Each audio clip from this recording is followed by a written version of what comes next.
Zhou Qi, yang berada di luar aula utama, tiba-tiba menjadi sangat bersemangat saat melihat kesengsaraan Xuan Lei hari itu. Alam Mahayana, pemimpin geng telah menerobos ke alam Mahayana. Tubuh Zhou Qi gemetar. Kalian pasti tahu kalau ada pemimpin geng di alam Mahayana, apapun kekuatan atau statusnya, geng Tianming mereka pasti akan bangkit di dunia surga dan manusia ini. Beberapa anggota geng Tianming lainnya juga sangat bersemangat. Saat ini, Chen Ping sudah sedikit bingung, dia memegang pedang pembunuh naga, menjaga telur makhluk roh, dan menebas dengan teknik pedang 9 bayangan. Ribuan energi pedang berubah menjadi naga emas dan langsung menuju kesengsaraan guntur Tian Xuan. Kesengsaraan guntur Tian Xuan bertabrakan dengan naga emas, dan aura menakutkan menyebar ke sekeliling. Zhou Qi dan orang lain yang berjaga di luar langsung terlempar oleh aura ini, terbang beberapa mil sebelum berhenti. Seluruh puncak gunung sedikit bergetar, dan Seng Busi serta yang lainnya di tengah gunung semuanya tampak serius. Ini akan menjadi buruk. Bukankah ini orang bernama Qi Pei Jia yang menerobos ke alam Mahayana? Huo Feng berkata dengan cemas. Karena hanya Qi Pei Jia yang memiliki kekuatan tertinggi, bukan tidak mungkin seorang biksu tingkat 8 di alam kesengsaraan bisa menerobos ke alam Mahayana dalam satu lompatan jika mendapat kesempatan atau ramuan ajaib. Setelah mendengar apa yang dikatakan Huo Feng, wajah semua orang menjadi semakin jelek. Jika Qi Pei Jia benar-benar menerobos ke alam Mahayana, maka mereka dan orang lain seperti anak domba yang menunggu untuk disembelih, tanpa tempat untuk lari. Di depan alam Mahayana, mereka yang berada di alam kesengsaraan seperti semut. Jika Qi Pei Jia menerobos ke alam Mahayana, bukankah Tuan Chen akan berada dalam bahaya? Kata Seng Jiahui, saya ingin mencari master. Huo Feng mulai merasa tidak nyaman dan ingin pergi ke puncak gunung untuk mencari Chen Ping. Huo Feng, jangan impulsif. Kami belum tahu bagaimana situasinya. Jika kamu naik dengan tergesa-gesa, kamu mungkin akan menimbulkan masalah pada Chen Ping. Mari kita tunggu di sini untuk melihat apa yang terjadi. Baiqian meraih Huo Feng. Huo Feng mengepalkan tangannya erat-erat, jantungnya berdebar kencang. Tuan, Anda pasti baik-baik saja, jika tidak. Aku juga ingin pergi bersamamu. Semua orang melihat ke puncak gunung, ada keheningan yang aneh antara langit dan bumi, dan tidak ada lagi guntur di awan. Ada guntur dan kilat menyambar. Bahkan tidak ada sedikit pun angin. Sepertinya seluruh dunia telah berhenti. Chen Ping melirik telur makhluk roh yang akan pecah, dan mengutuk dalam hatinya, jika kamu menetaskan monster kecil untukku, aku akan membakarmu sampai mati. Chen Ping sekarang menghabiskan hampir seluruh kekuatan spiritualnya untuk membantu telur makhluk roh melawan guntur. Jika makhluk roh yang menetas tidak memuaskan Chen Ping akan marah sampai mati. Tanda seru, di bawah keheningan Duanzai, kesengsaraan guntur Tian Xuan yang kental runtuh. Chen Ping mengangkat alisnya, melompat, dan langsung menuju kesengsaraan Xuan Lei hari itu.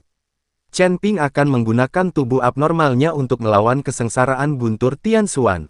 Zhou Qi dan yang lainnya memandang Chen Ping yang tiba-tiba terbang ke udara, mata mereka membelalak karena terkejut.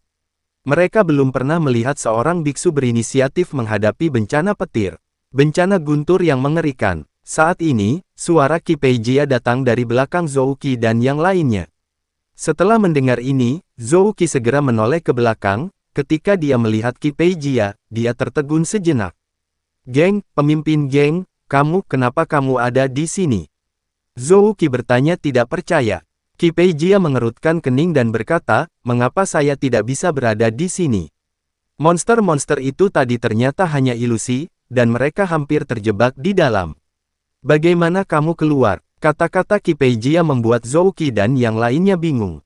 Bukankah kita bersama-sama menerobos formasi ilusi? Dan Anda masih berada di aula itu untuk mengatasi kesengsaraan? Bukankah Anda sekarang menolak kesengsaraan guntur? Zhou Qifeng bertanya dengan bingung. Mengatasi kesengsaraan. Qi Pei Jia juga tercengang. Kemudian dia melihat ke arah Chen Ping di udara dan langsung mengerti, kamu telah dibodohi. Sayalah yang mengatasi kesengsaraan. Apakah kamu buta? Begitu Qi Pei Jia mengatakan ini, Zhou Qi dan yang lainnya melihat ke arah langit. Diketahui bahwa Chen Ping telah mengubah penampilannya saat ini, dengan baju besi emas menutupi seluruh tubuhnya, dan aura menakutkan menyebar kemana-mana. Manusia seutuhnya seperti dewa perang, matanya terbuka lebar, naga emas muncul di belakangnya, dan dia terus membuat naga mengaum. Naga emas itu meraung dan bergegas menuju kesengsaraan guntur misterius surgawi, membuka mulutnya yang berdarah, dan benar-benar menelan kesengsaraan guntur misterius surgawi secara langsung. Mata Chen Ping bersinar, dan bintang-bintang asli di tubuhnya terus berkedip, bintang-bintang sumber petir memancarkan cahaya yang menyilaukan, dan sumber guntur dan kilat juga melonjak dengan ganas. Kekuatan isap yang sangat besar mulai menyerap aura asli dalam kesengsaraan Xuan Lei hari itu. Melihat semua ini, Zhou Qi tercengang, dia tidak menyangka bahwa Qi Pei Jia barusan sebenarnya hanyalah ilusi Chen Ping. Itu semua salahnya, dia diserang oleh monster saat itu. Dia sangat ketakutan hingga dia tidak menyadarinya. Dan Qi Pei Jia menatap Chen Ping di udara dengan ekspresi bingung di wajahnya.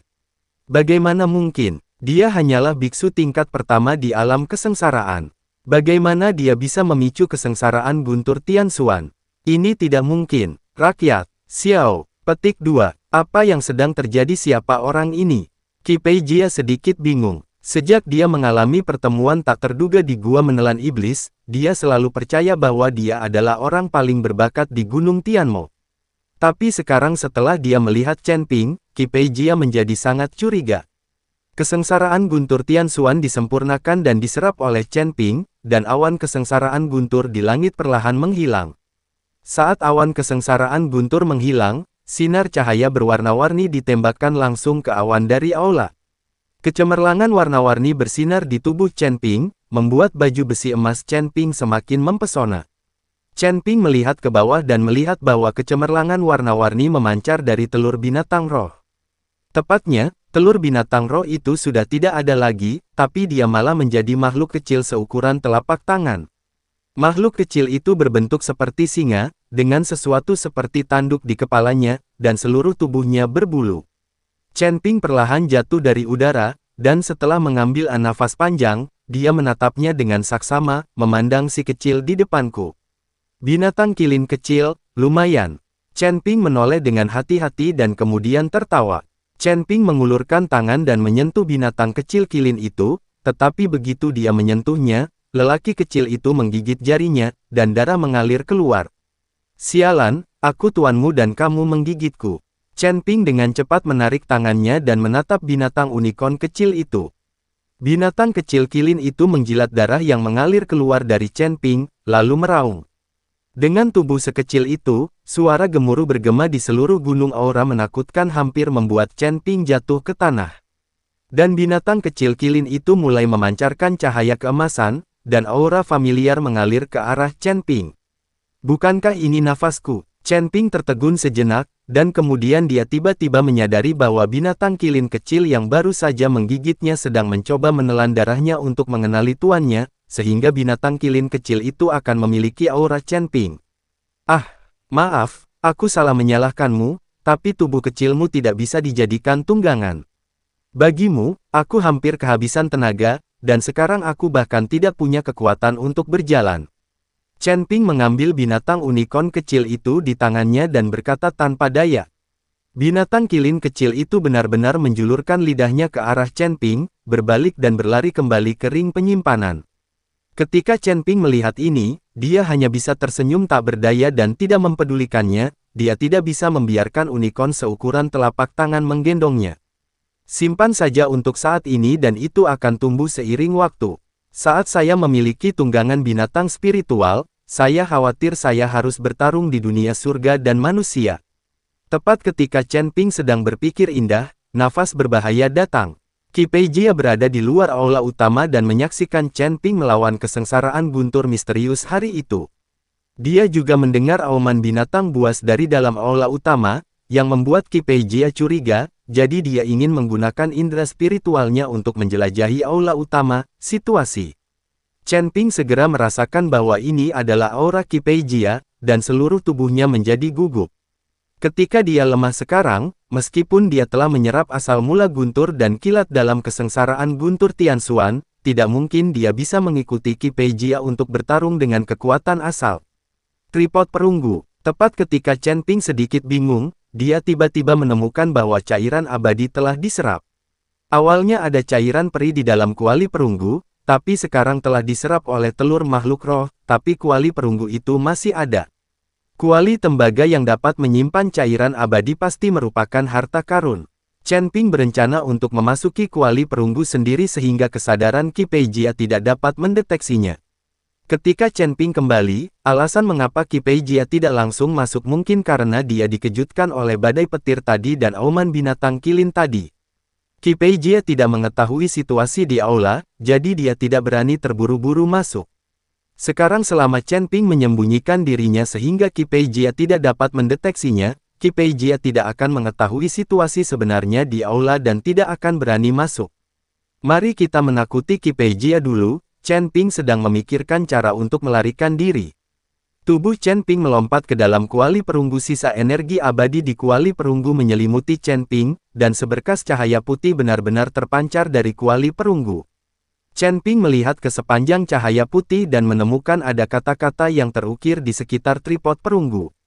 Chen Ping mengulurkan tangannya dan menyentuh keempat dinding kuali perunggu dalam sekejap, lampu peri suci menyala di sekitar kuali perunggu, dan seluruh aula diselimuti oleh cahaya peri.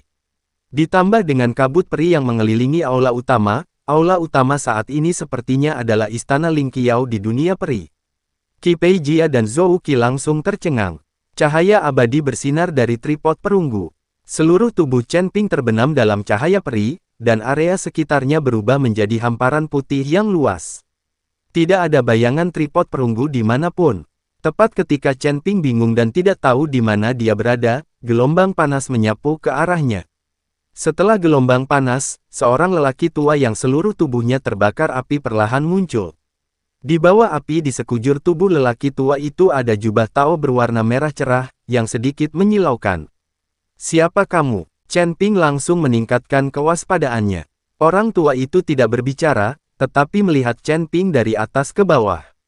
Setelah sekian lama, dia tersenyum tipis dan berkata, saya tidak menyangka bahwa orang yang pada akhirnya akan saya warisi adalah klan naga emas yang paling mulia. Lupakan saja, karena aku meninggalkan warisanku di sini, siapapun yang menemukannya pertama kali harus mendapatkannya. Setelah mengatakan itu, lelaki tua itu melambai ringan, dan api di tubuhnya tiba-tiba berubah menjadi bentuk berbagai binatang, dan terus berubah. Chen Ping memandang lelaki tua yang bertingkah seperti pemain sulap itu dan bertanya dengan tidak sabar, siapa kamu? Apakah bermain api adalah warisanmu? Jika dia bermain api, aku juga akan. Setelah Chen Ping selesai berbicara, bintang asal mula api bersinar, dan bola api tertinggi menghantam telapak tangan Chen Ping. Hah! Melihat api di tangan Chen Ping, lelaki tua itu tampak sedikit terkejut, api tertinggi iblis. Kamu sebenarnya masih memiliki api tertinggi iblis di tubuhmu.